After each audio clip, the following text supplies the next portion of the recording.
Bien, queridos, Filipenses 2, 12 al 18, ¿cierto? Lo acabamos de leer y los invito a que tengamos nuestra Biblia abierta aquí. Quiero hacerles algunas preguntas. Bueno, en realidad una pregunta, ¿Qué es la santidad? ¿Cómo se ve una vida santa? Muchas veces nosotros pensamos que una vida santa es, no sé si han fijado, una vida como de pocas risas. Una persona santa es una persona de ceño fruncido, de actitud grave, de rostro circunspecto. Y claro, de inmediato lo primero que tenemos que preguntarnos es si Jesús era así.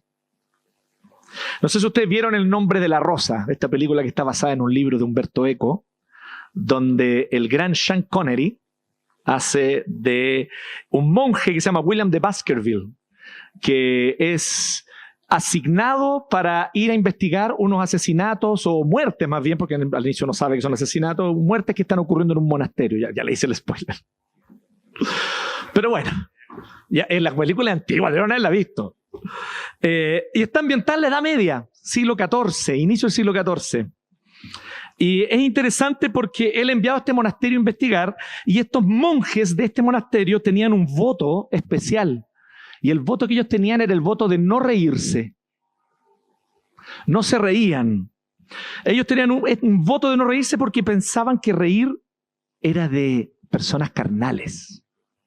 Los que se ríen son carnales. Los que se ríen son pecadores no arrepentidos, los tontos. Eso pensaban ellos. Y muchas veces yo creo que es el concepto de santidad que nosotros tenemos. El concepto de santidad que hemos heredado muchas veces, incluso en contextos evangélicos.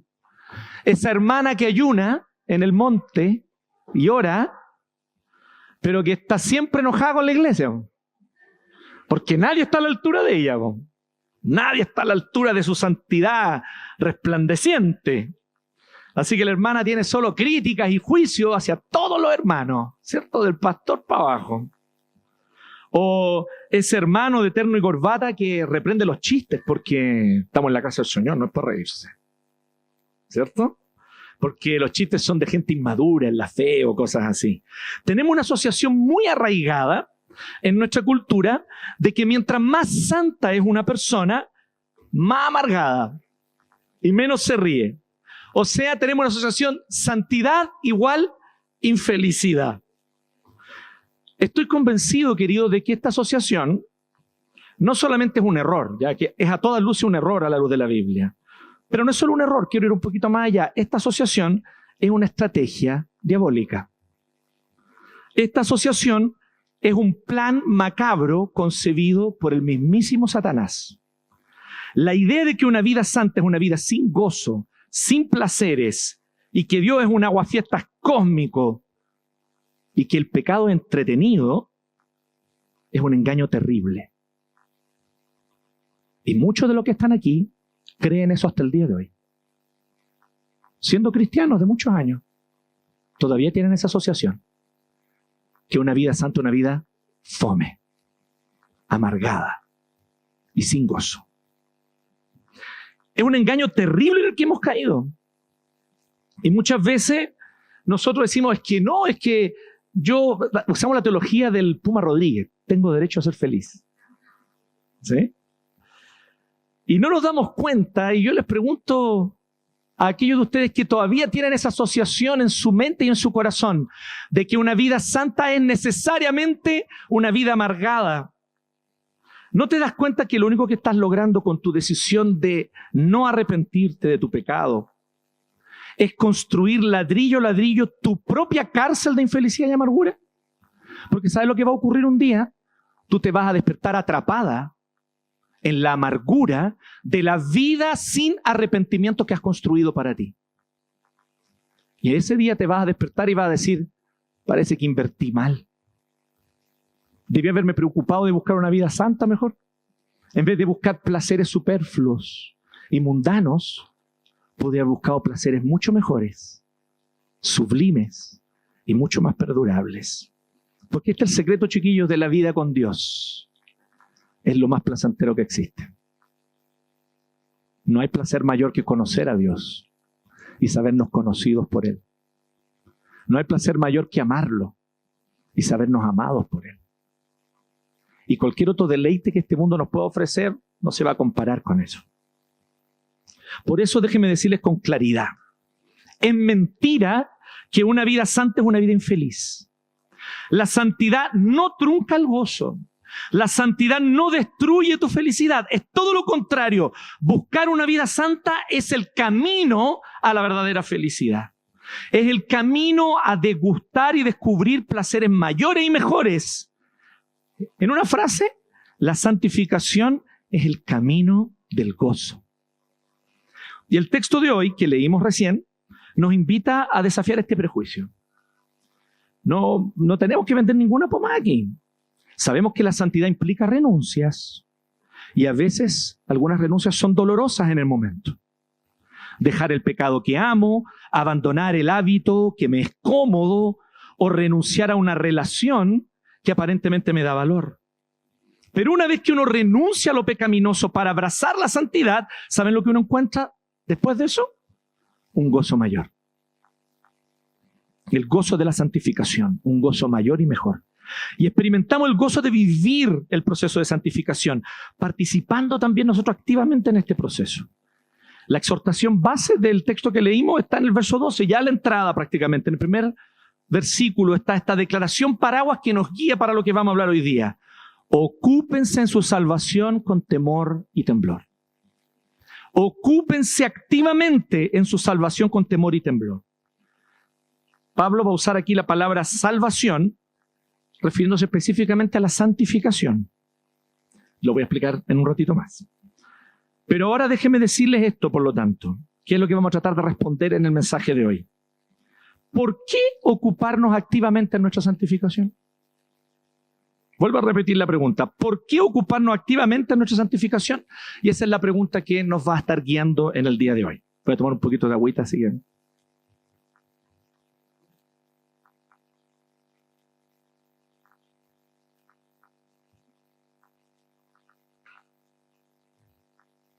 Bien.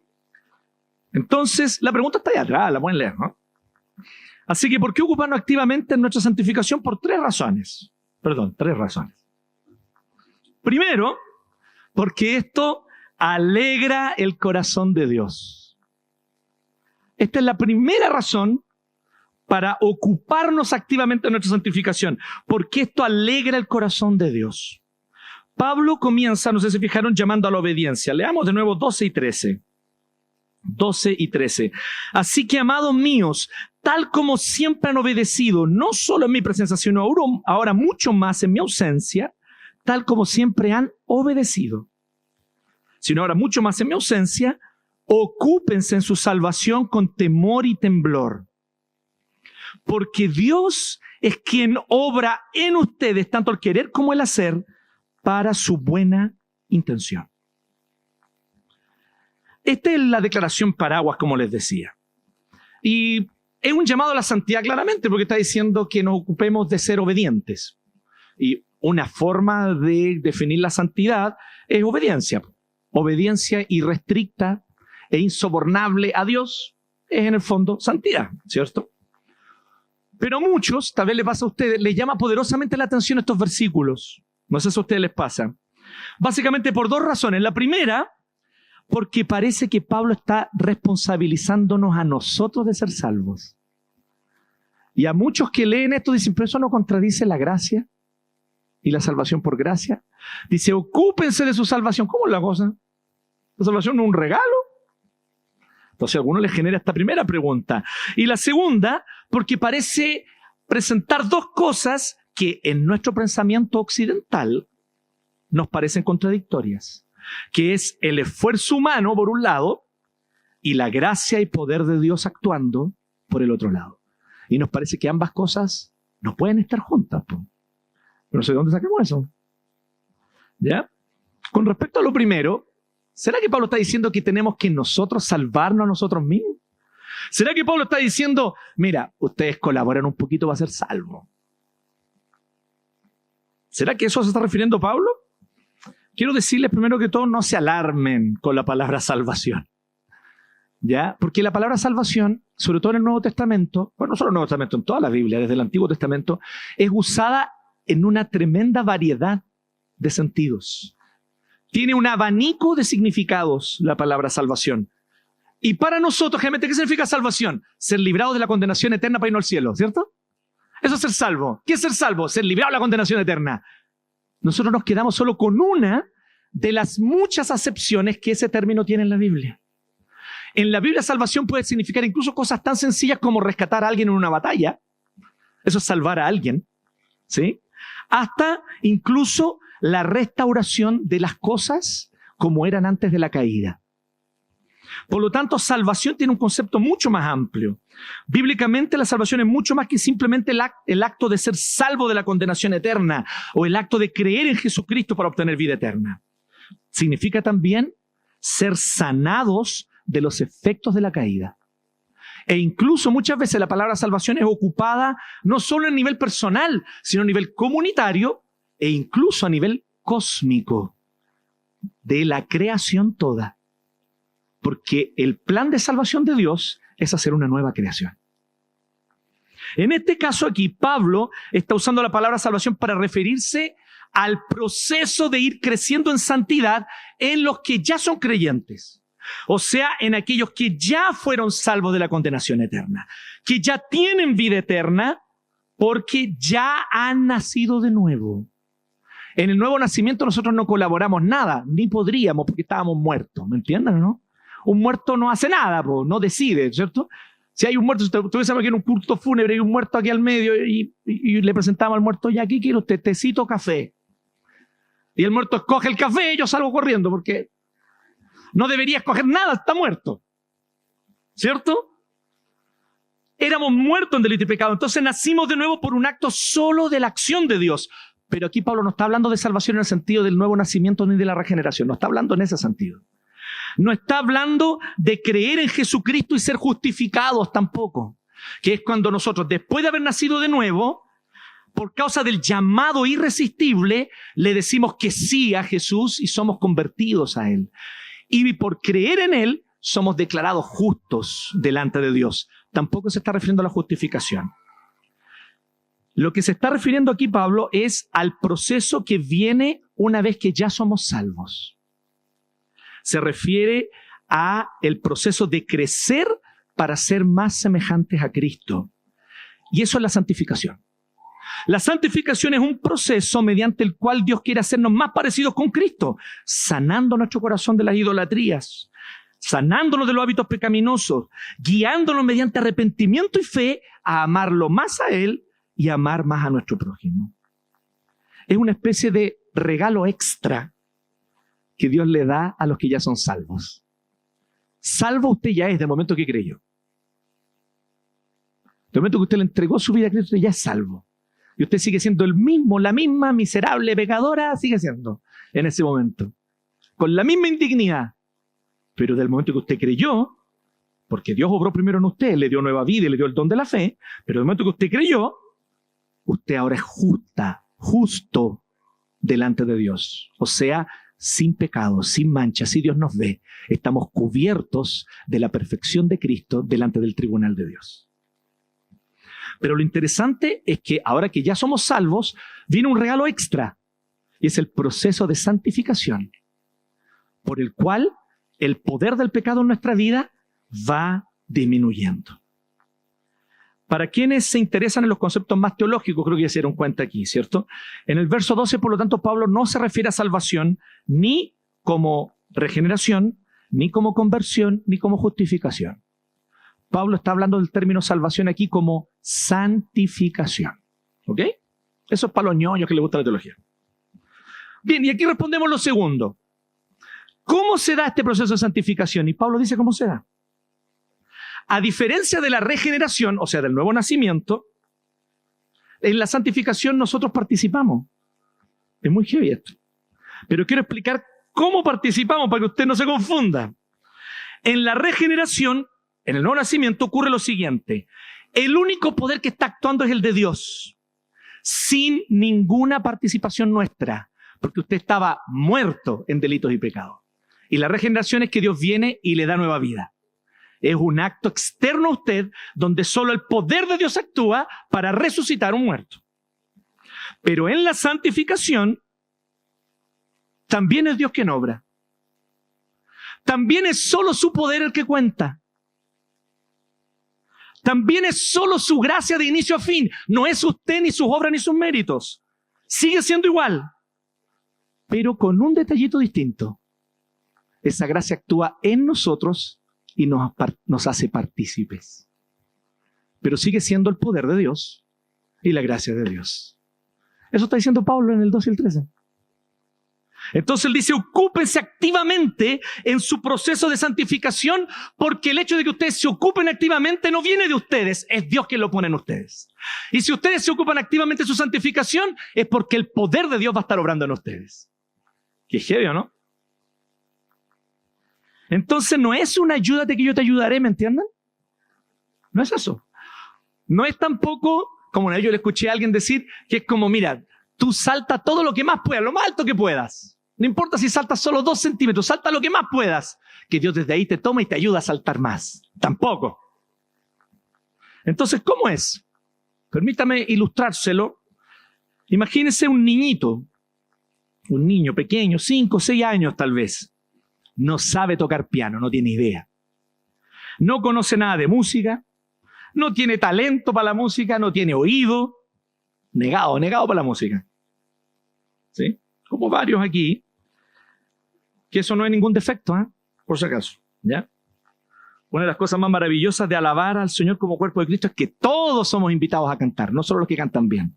Si usted cante nomás, cante desafinado, me encanta, se escucha precioso. Cuando la iglesia canta. Que los afinados le ayudan ahí y regulan. Pasa viola. Te cante nomás. Bueno, imagínese a este niño, pero que su papá es un eximio pianista.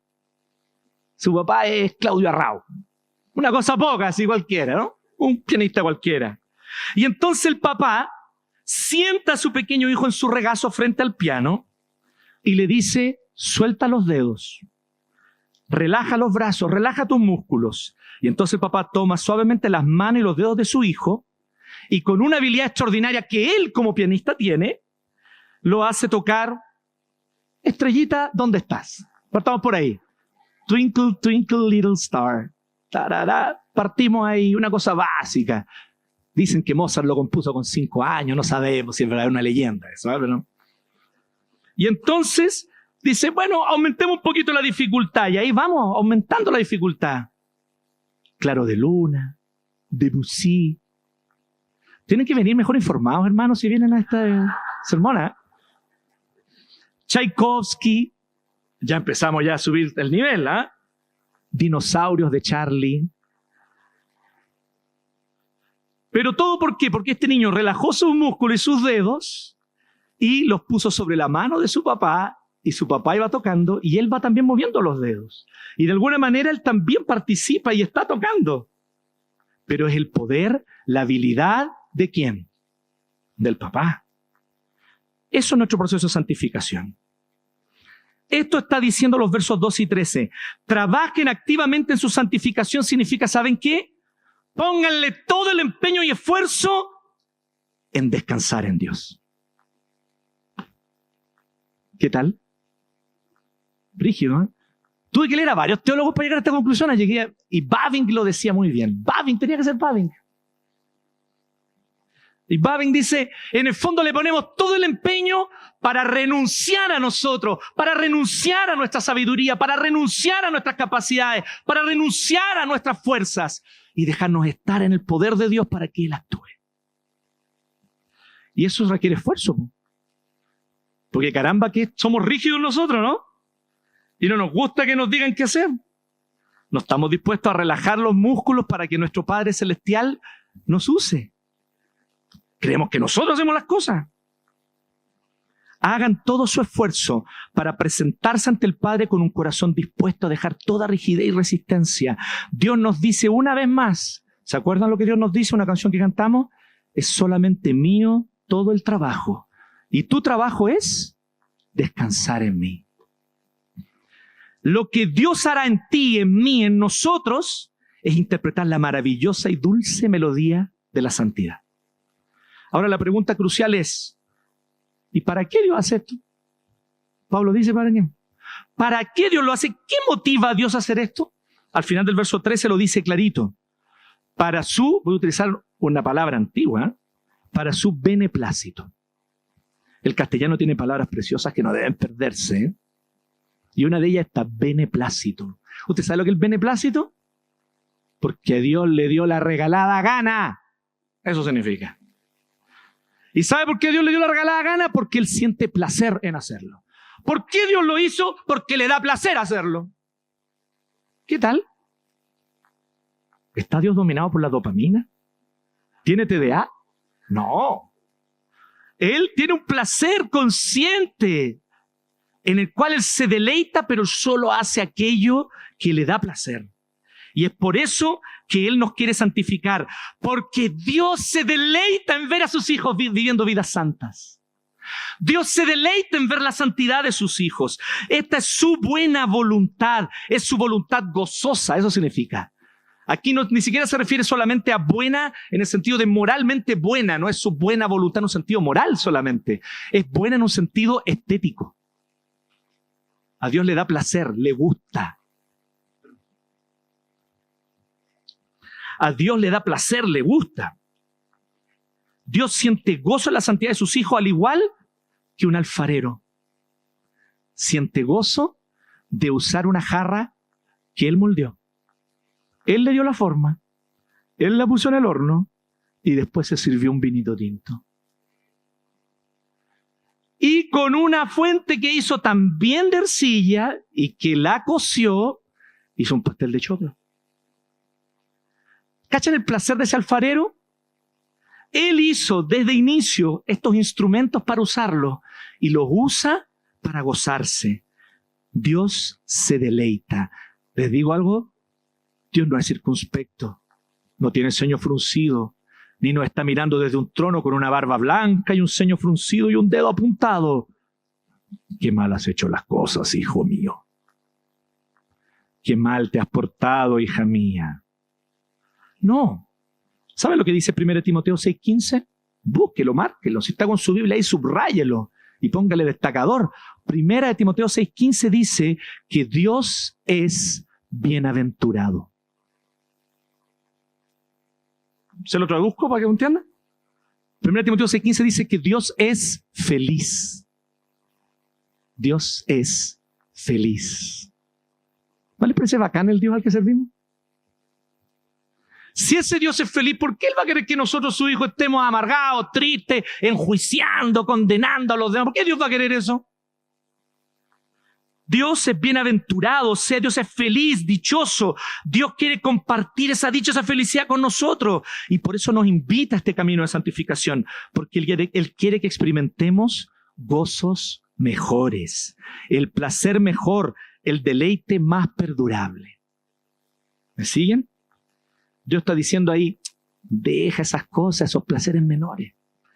Deja esas hamburguesas plásticas que pasan 3 meses y no vencen porque son plásticas. Prueba esta deliciosa hamburguesa hecha con ingredientes naturales. ¿Me siguen o no? Cuando usted prueba una hamburguesa artesanal es otra cosa, ¿no? Después usted solo vuelve al Big Mac por necesidad, no, pues ya no queda otra, pero no por gusto. ¿Sí? Cuando uno prueba placeres mejores y mayores, uno ya no quiere volver a los placeres antiguos, pencas, charchas. Eso es lo que está diciendo. Nuestro gozo como creyentes es experimentar el gozo de Dios. Nuestra dicha es sentir la dicha de Dios. Dios se alegra tanto en nuestra santificación que es absolutamente imposible ser santificados sin sentir la alegría y el placer de Dios en nuestro corazón también. Y Dios nos transmite, nos contagia su felicidad cuando vivimos la santidad. Cuando Dios se alegra, nosotros, sus hijos, nos alegramos. Segunda razón, ¿por qué ocuparnos activamente en nuestra santificación?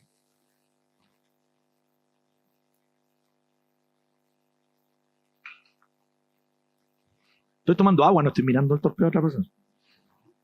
Segunda razón, ¿por qué ocuparnos activamente en nuestra santificación? Porque esto alegra el corazón de quienes se sacrifican por enseñarnos el Evangelio.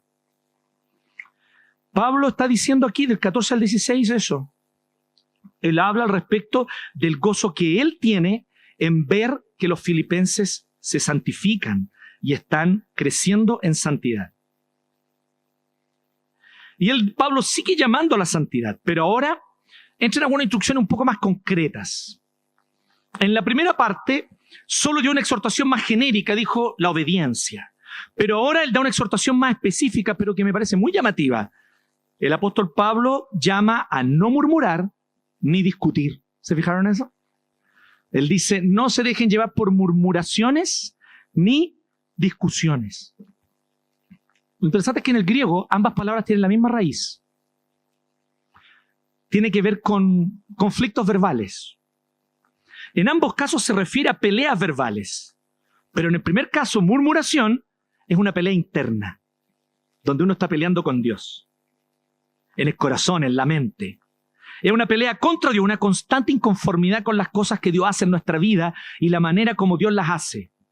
No me gusta mi trabajo, no me gusta mi barrio, no me gusta mi casa, no me gusta mi marido, no me gusta mi esposa, no me gusta mi hijo, no me gusta mi semana, no me gusta mi rutina. La murmuración fue el pecado principal del pueblo de Israel en el desierto. No mire a huevo la murmuración es muy grave. Es muy grave.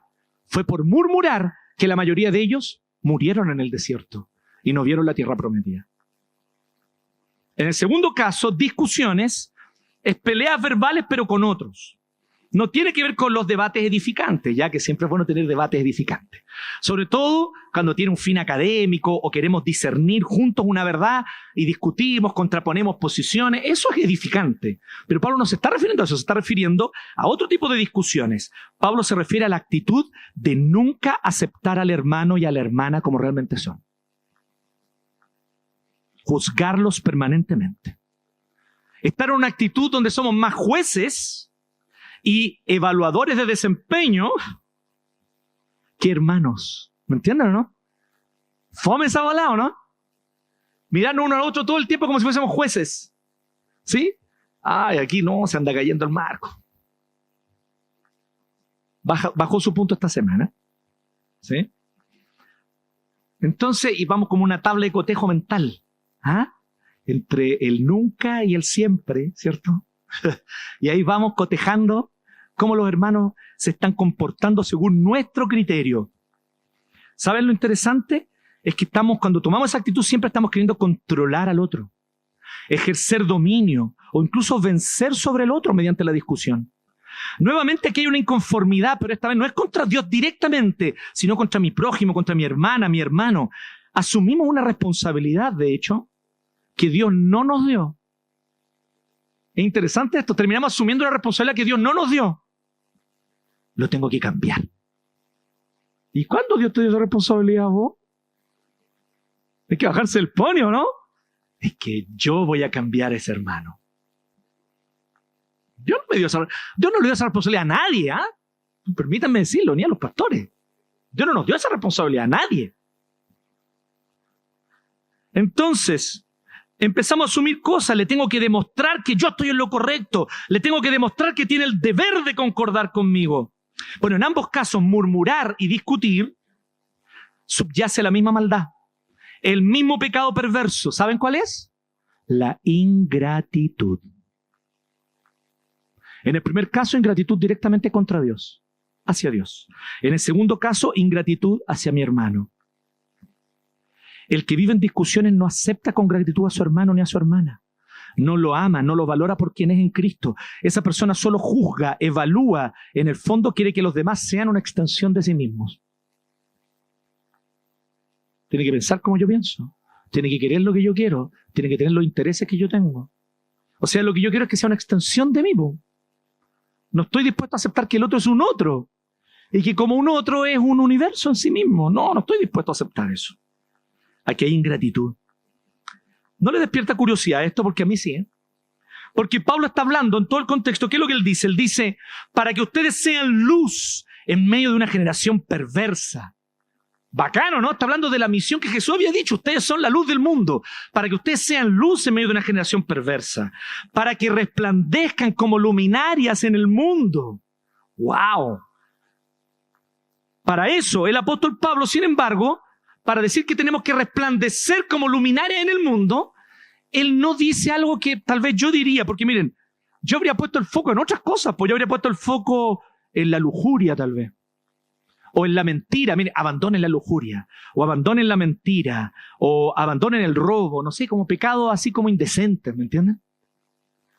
Pero Pablo no enfoca en eso, y no porque esas cosas no sean pecados, que lo son y son graves, pero Pablo enfoca en la ingratitud. ¿Saben por qué? Porque ahí está la raíz de los demás pecados. Es por la ingratitud que caemos en la lujuria. Es por la ingratitud que mentimos. Es por la ingratitud que robamos. Es por la ingratitud que cometemos los otros pecados. Si viviésemos con un corazón realmente agradecido, viviríamos vidas más santas. ¿Qué les parece? Hay algo de sabiduría en el mundo, ¿ah? De repente, ¿cachás de mindfulness? ¿Sí? Que es una soberana tontera, con todo respeto, pero es una tontera porque es en el fondo un plan de salvación alternativo sin el evangelio. ¿Ya? El mindfulness no te va a salvar, solo Cristo te salva. Puede ser una herramienta que te ayude para cosas puntuales, tampoco estoy diciendo que no sirva para nada, pero no te salva. Solo Cristo salva. Pero una de las cosas que dicen es, hay que ser agradecido, ¿cierto?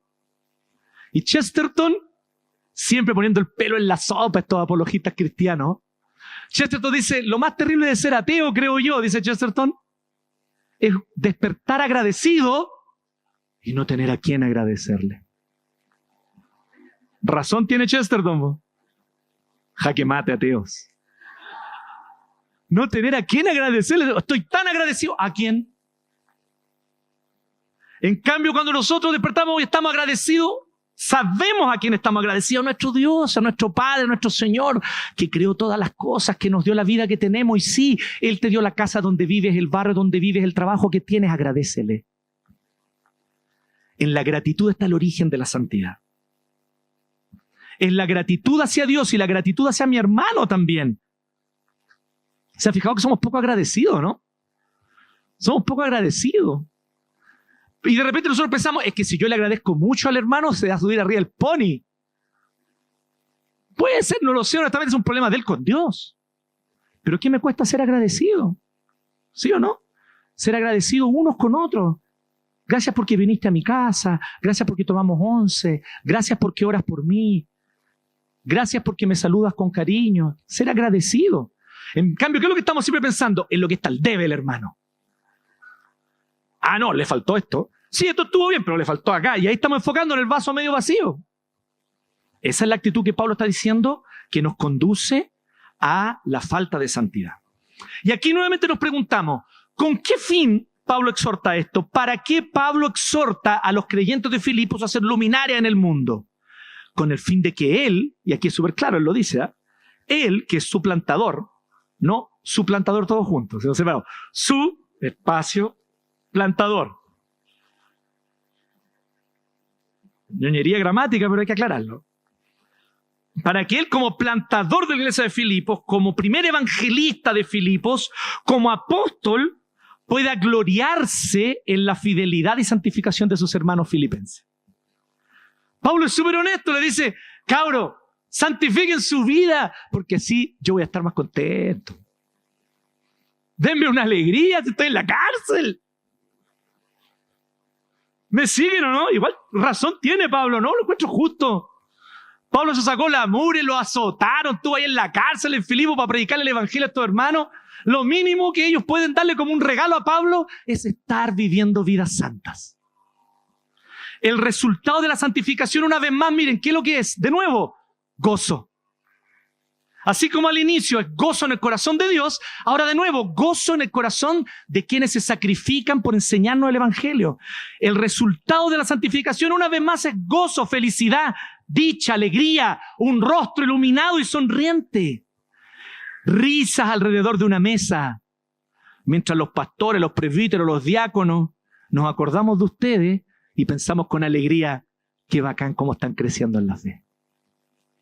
Dennos esa alegría, hermano. En que nos podamos alegrar en ver cómo ustedes se están consagrando al Señor, en cómo están abandonando hábitos pecaminosos, aunque a veces con dificultad, en cómo están dejando esos hábitos destructivos para servir a Dios con más fidelidad.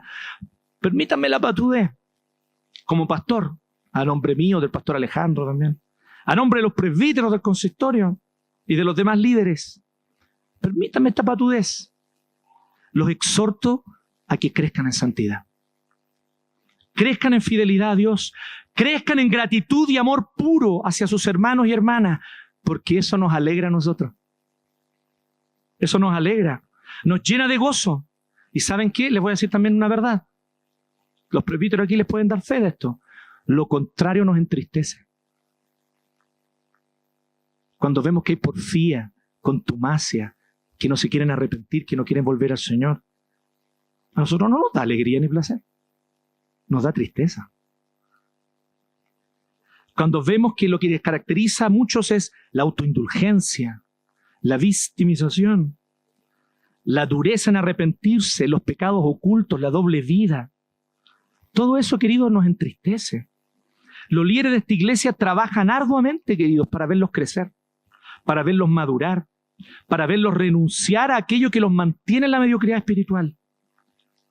Sean compasivos con sus líderes y dennos esa alegría, dennos el gozo de involucrarse activamente en su santificación.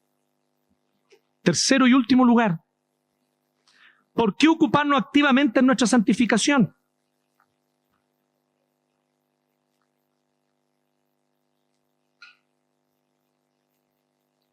Porque esto trae gozo mutuo al cuerpo de Cristo. Y aquí es donde Pablo apunta en el 17 y 18. Finalmente, Pablo, hablando de sí mismo como apóstol, que está preso por causa de predicar el Evangelio, habla de una consecuencia prácticamente inevitable de la santificación. Y quiero que tome nota de esto. Esta es una consecuencia inevitable de la santificación. Sufrir por Cristo.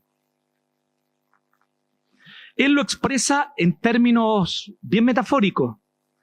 Él se refiere como a un sacrificio ritual, esos sacrificios que se hacían en el templo, donde se tomaba un animal y se sacrificaba en el altar. Y entonces se tomaba algún líquido, por lo general aceite o algún vino, a veces incluso agua, y se derramaba sobre ese holocausto para que se quemara y se consumiera junto con el animal. Y Pablo está diciendo, utilizando este lenguaje, él dice que su vida a lo mejor va a ser derramada como libación, como ofrenda líquida, por causa de predicar el Evangelio. Como se derramaba vino, aceite en ciertos holocaustos. Pero miren cómo para Pablo esto es un privilegio. Es un privilegio, al igual que ocurría con los sacrificios rituales en el templo, Dios será glorificado. Y por eso él utiliza ese lenguaje. Al principio nos parece una contradicción, ¿cierto? ¿Cómo la santificación puede producir gozo si su consecuencia inevitable es sufrir por Cristo?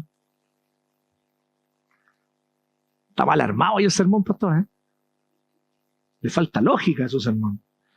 Puede ser, pero déjenme explicarles un poquito que no hay que confundir contradicción con paradoja. Pueden ver en eso el tío Sproul, ¿eh? Tío Sproul lo explica súper bien, ¿eh? Tío R.C. La diferencia entre una contradicción y una paradoja. Una contradicción es una imposibilidad lógica entre dos cosas que son incompatibles. Pero una paradoja, en cambio, no es cuando dos cosas se contradicen lógicamente, sino cuando no sabemos bien cómo ambas cosas pueden ser verdad al mismo tiempo, pero una no contradice a la otra. Y esta es la paradoja, que mientras más crecemos en santidad, más posible es que tengamos que sufrir por Cristo. Pero mientras más sufrimos por causa de Cristo y de obedecerle a Él, más gozo, alegría, felicidad y dicha hay en nuestro corazón. Tremendo, ¿no? Pero ojo, tome nota, sufrir por Cristo. Porque si usted es un mal vecino y es pesado con los vecinos, obviamente que va a sufrir, pero por pesado, no por Cristo. Si usted es una persona amargada que trata mal a los demás, no venga con que está sufriendo por el Evangelio.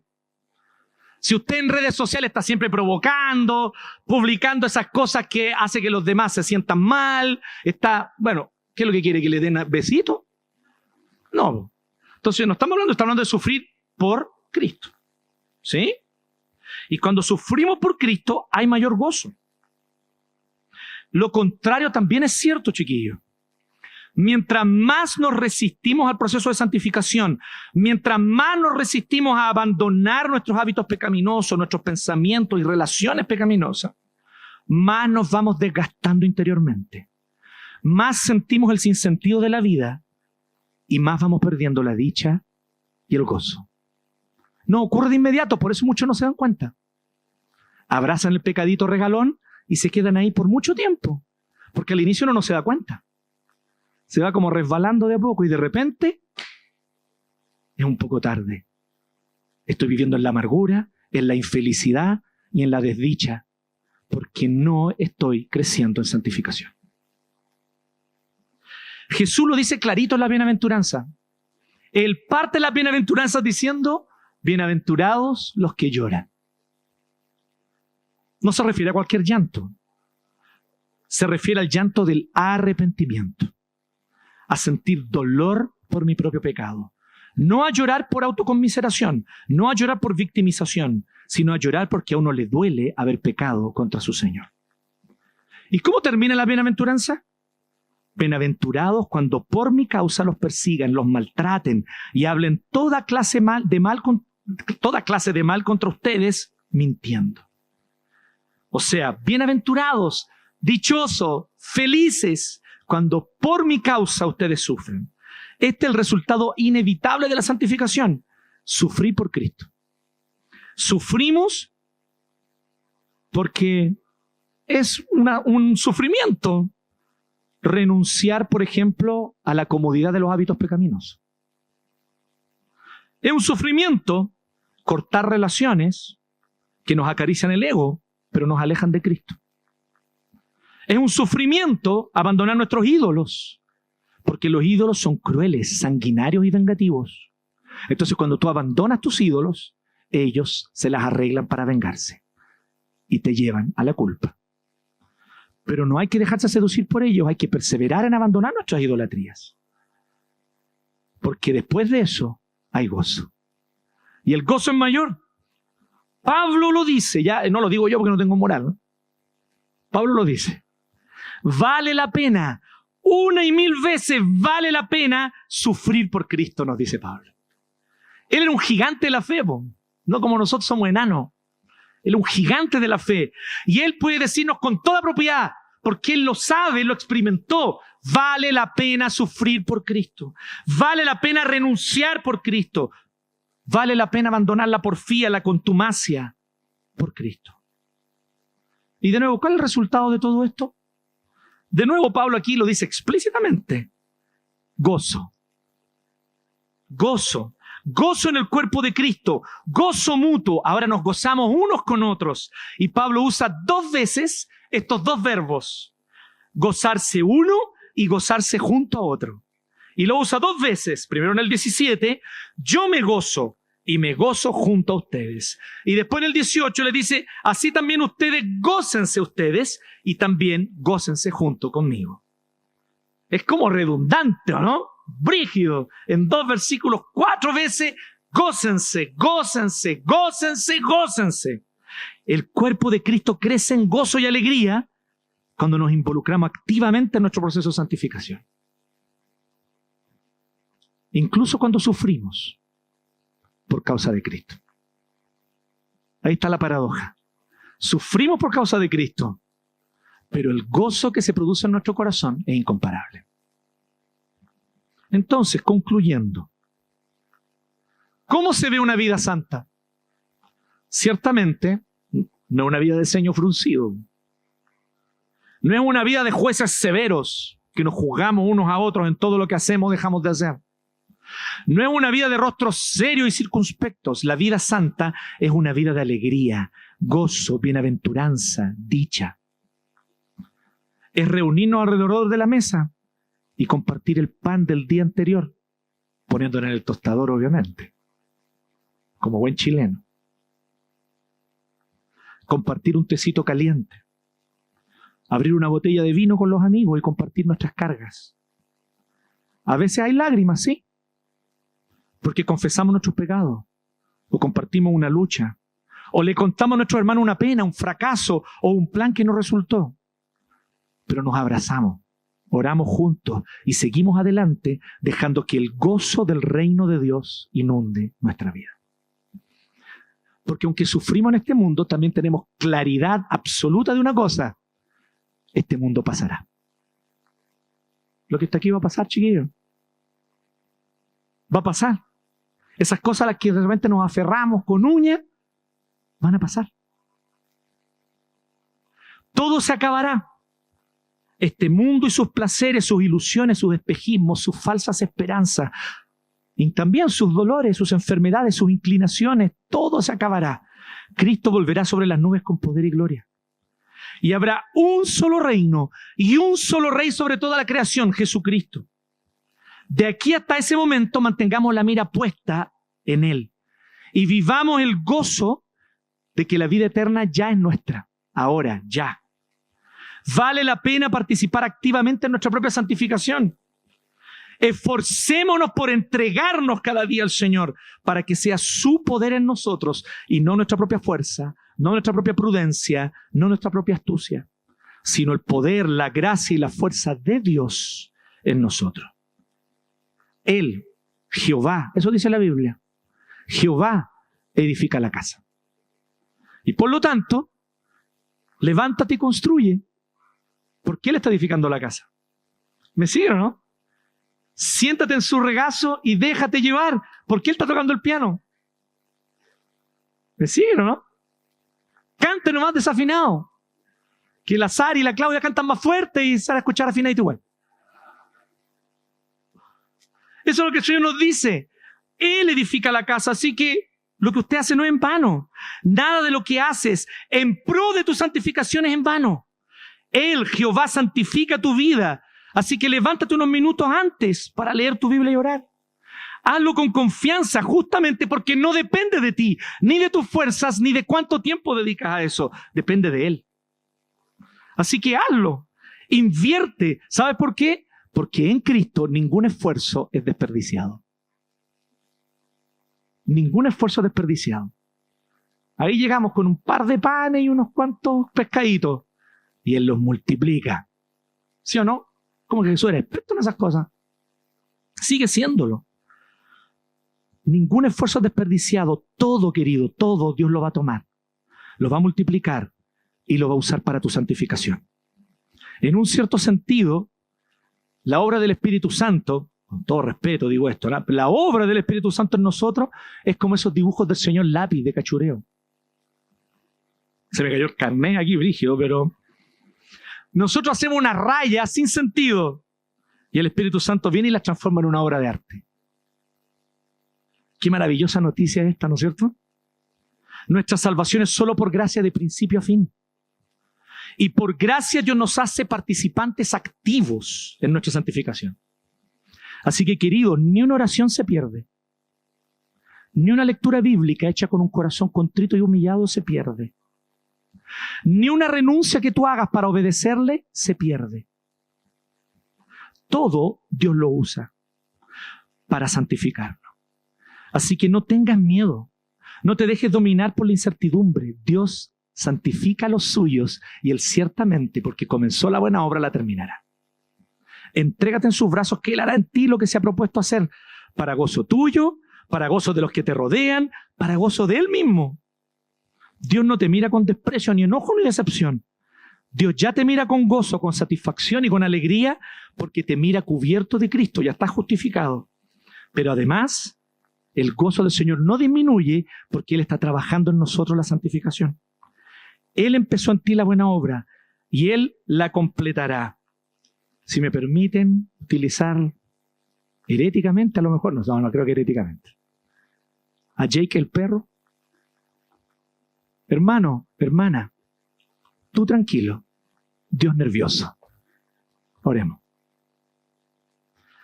Gracias, Señor, porque ciertamente tú estás a cargo. Y si no estuvieses tú a cargo, Señor, no valdría la pena nada de lo que hacemos. Todos nuestros esfuerzos serían total y absolutamente en vano y desperdiciados. Pero no lo son.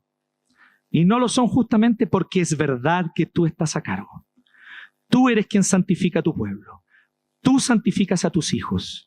Y tú, por lo tanto, usas cada esfuerzo que nosotros hacemos para nuestra santificación. Porque eres tú quien lo hace. Eres tú quien edifica la casa. Eres tú quien vela y quien guarda la ciudad. Así que, Señor, en esta hora, dispuestos delante de ti, nos entregamos. Una vez más, Señor, renovamos nuestra entrega delante de ti. Aquí estamos como somos, con mucha debilidad, muchas debilidades, que tú las conoces mejor que nosotros. Pero así como somos, Señor, te rogamos, santifícanos. Te lo pedimos, Señor, santifica nuestra vida. Santifícanos para gloria tuya. Haznos más parecidos con Cristo. Haznos más parecidos con Jesús. Enséñanos a amar lo que Jesús amaba. Enséñanos a amar la voluntad del Padre. Que nuestro corazón palpite al ritmo del corazón de Jesús. Haz eso, Señor, tú en nosotros. Sabemos que esta oración tú la oyes porque es conforme a tu voluntad revelada. Así que la hacemos con confianza, sabiendo que ciertamente tú completarás la buena obra. En tu nombre, Jesucristo, oramos agradecidos.